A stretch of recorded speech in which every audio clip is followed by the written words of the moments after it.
What's up with it, Raider Nation? It's your boy, Raider Honcho, and I'm back with a brand new video for you.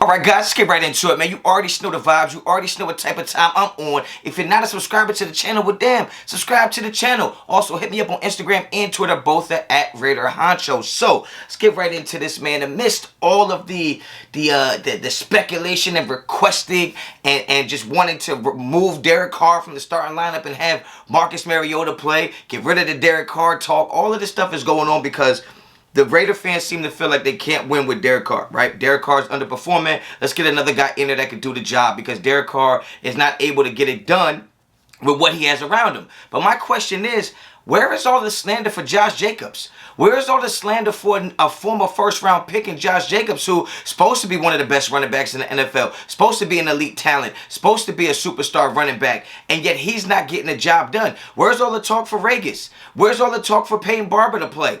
And when you go a little bit further, where is all the talk of starting Kenyan Drake over Josh Jacobs? So that's what I want to talk about in this video. Do you guys think it's time to start Kenyan Drake over Josh Jacobs? All right, now, in hindsight of what's been going on, right, I always say that the Derek Carr issues are more to do with what's around Derek Carr than Derek Carr's actual potential or ability or talent, right?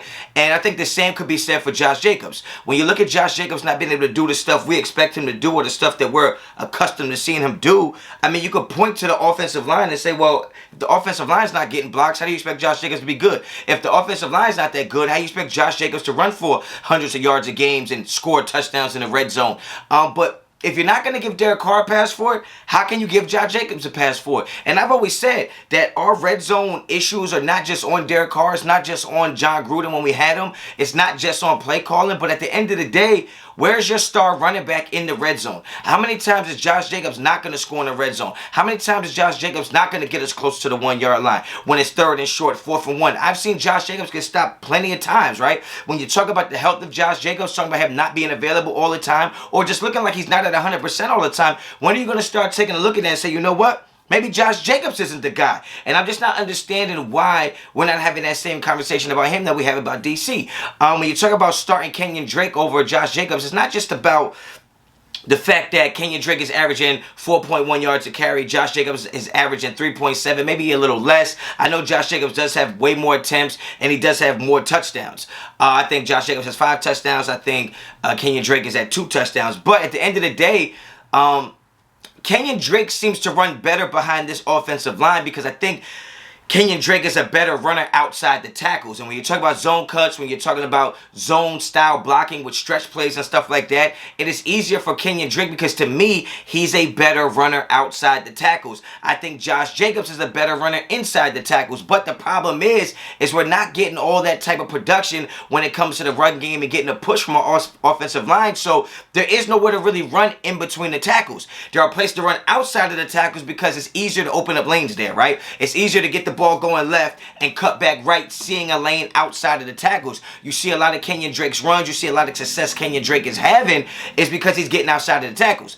On top of that, when you talk about the pass game, when you talk about being a threat in the pass game, I think it also helps to have Kenyan Drake on the field because he's a way bigger pass threat. He can run the routes. He's a better pass catcher out of the backfield. So when you talk about needing to start fast, needing to get our offensive rolling, needing to stay on the field, you can't keep putting yourselves in 3rd and long situations. It might help the Raiders to have Kenyan Drake on the field 1st and 2nd down, not just 3rd down when it's an obvious pass situation. So I think it's something to definitely look at. I'm not by any means saying Josh Jacobs isn't as good as Kenyan Drake. I'm not saying Kenyan Drake is better than Josh Jacobs. I'm not doing any of that. All I'm saying is if you're going to have the conversation about putting Mariota in for Carr because of the offensive line, then you got to start thinking about putting in Kenyan Drake more over Josh Jacobs because he's a better runner outside of the tackle. So let me know what you think. Get down in the comments. Let me know what you think. If you like the video, like the video. If you like the content on this channel, well, damn, subscribe to the channel. Hit me up on Instagram and Twitter, both at Raider Honcho. Until the next time, Raider Honcho out.